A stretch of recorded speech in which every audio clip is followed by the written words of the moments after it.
Bonjour, bienvenue chez Chatwood. Nous allons dans cette vidéo vous présenter les 7 étapes clés d'un processus d'analyse d'un financement d'actifs. Donc pour la première étape de notre process, nous allons tout d'abord commencer par identifier les besoins de l'entreprise industrielle, connaître son marché, sa stratégie future, son périmètre actuel, quelles sont ses difficultés, pourquoi elle recherche ce financement, donc quel va être le collatéral qui va nous servir de garantie, quels actifs vont pouvoir nous servir en sécurité, que ce soit des stocks, des créances, des équipements ou bien des biens immobiliers. Nous pourrons ensuite nous diriger vers une typologie d'investisseurs cibles qui pourront répondre aux besoins de cette entreprise. Une fois le besoin du client réellement compris par les équipes de Chatwood, nous réalisons ce que nous appelons un EBR, Executive Business Review, à destination de nos investisseurs. Cet EBR est l'équivalent d'un pitch, qui sera composé d'une dizaine de slides maximum, qui présente le projet de financement ainsi que l'entreprise. On y retrouvera donc une présentation succincte de l'entreprise, son activité, ainsi que son positionnement sur le marché. Une description de la situation financière de l'entreprise qui permettra à l'investisseur de rapidement situer où son financement se trouvera sur le bilan de l'entreprise, ainsi que pourquoi ce besoin de financement se manifeste aujourd'hui au sein de l'entreprise. L'expérience de Chatwood, du fait de ces plus de 1,8 milliard d'euros de transactions structurées, est de pouvoir prédéfinir une structure qui permettrait le moins de frottements financiers et également le moins de problèmes légaux dans la mise en place et dans la structuration de la transaction. Avant de communiquer l'EBR, nous sélectionnons l'investisseur ou les investisseurs les plus pertinents dans la liste de ceux avec lesquels nous travaillons régulièrement. Cette sélection s'établit sur la base de critères qui vont du montant recherché à l'activité ou au type d'actifs utilisé en sous-jacent, également la zone géographique ainsi que la structure juridique envisagée ou bien l'univers de taux d'intérêt, c'est-à-dire en fonction du risque qu'on perçoit initialement.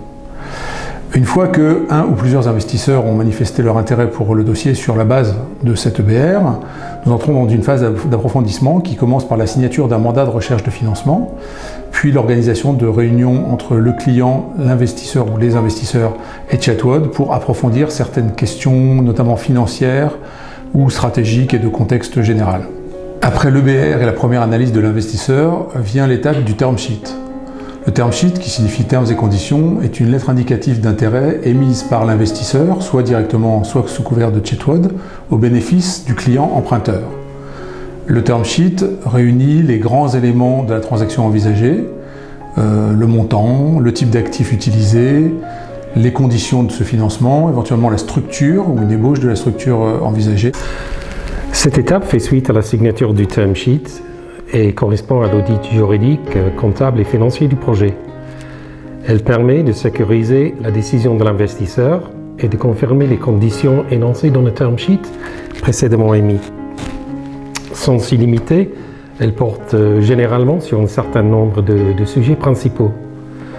Les comptes annuels de l'entreprise, l'endettement de la société et sa soutenabilité, les conformités comptables, la viabilité du business plan, la valeur des actifs si une évaluation récente n'a pas été effectuée. La valeur retenue dans le cadre d'un financement d'actifs ne correspond ni à la valeur comptable inscrite au bilan, qui la plupart du temps découle d'un amortissement linéaire, ni à la valeur d'achat de l'actif. La valeur des actifs est déterminée par un expert indépendant qui prend notamment en compte la capacité de revendre l'actif, sa valeur, une fois hors de la ligne de production de la société, etc. Les chiffres de l'entreprise sont challengés afin d'analyser si l'entreprise va générer assez de liquidités par an pour pouvoir rembourser le prêt. Après avoir effectué les audits, les avocats des deux parties rédigent la documentation juridique finale. Cette étape permet d'ajuster certaines parties des contrats en fonction du résultat des audits et peut permettre la renégociation de certaines conditions du financement si les audits donnent un confort suffisant aux investisseurs. Une fois le financement validé, on assure le déblocage des fonds.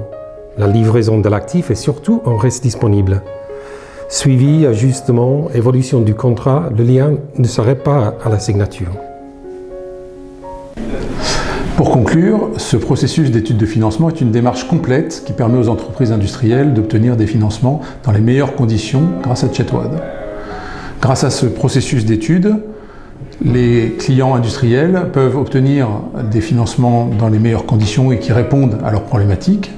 Ils peuvent aussi clarifier leurs projets complexes et ils peuvent gagner du temps dans les négociations. Chatwood met au service des entreprises industrielles son expertise de structuration financière, de coordination juridique et son vaste réseau d'investisseurs, en France et à l'étranger. Alors n'hésitez pas à nous contacter. Merci. Vous avez un projet? Un actif à financer? Parlons-en. Et si cette vidéo vous a plu, abonnez-vous à notre chaîne et consultez l'article complet sur notre site.